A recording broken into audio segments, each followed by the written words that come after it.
मणिकर्णिका सरोवर का रहस्य।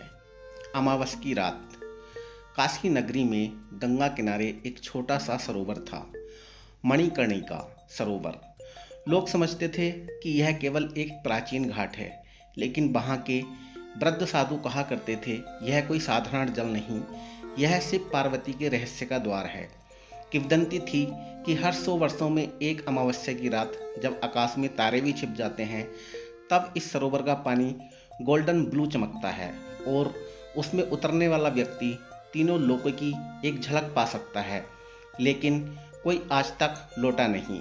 यश एक युवा संगीतकार था जो प्राचीन रागों और मंत्रों पर शोध कर रहा था।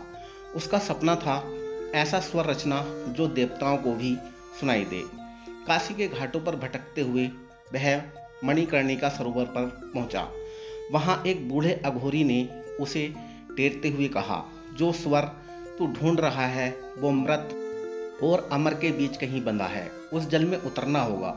यश को डर तो लगा, पर उत्सुकता और आत्मा की पुकार ज़्यादा भारी पड़ी। अमावस की रात यश ने जैसे ही सरोवर में कदम रखा, जल नीला नहीं सोने जैसा चमक उठा। वह धीरे धीरे नीचे गया और फिर सब कुछ बदल गया। वह एक ऐसे लोक में पहुंच चुका था जहां समय थम चुका था। वहां उसे एक दिव्य गुफा मिली जिसके मध्य में एक त्रिशूल ध्वनि कर रहा था। कोई राग नहीं बज रहा था, पर फिर भी वहां संगीत की अनसुनी तरंगें गूंज रही थी, मानो स्वयं शिव का डमरू लय दे रहा हो। वहां 3 द्वार थे। प्रथम द्वार रुद्र स्वर का था, जहां यश ने युद्ध, करुणा और तांडव की लय को देखा।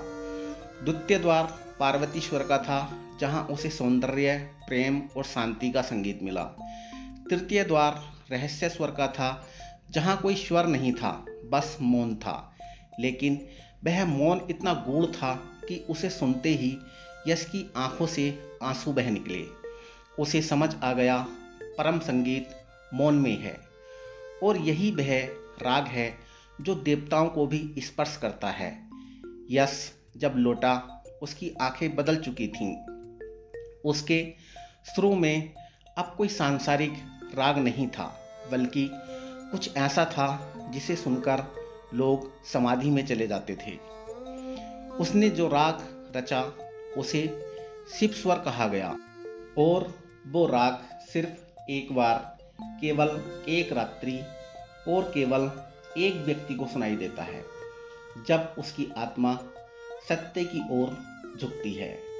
साथियों, वीडियो अच्छा लगा हो तो लाइक कर दें, चैनल पर नए हो तो सब्सक्राइब कर लें। धन्यवाद।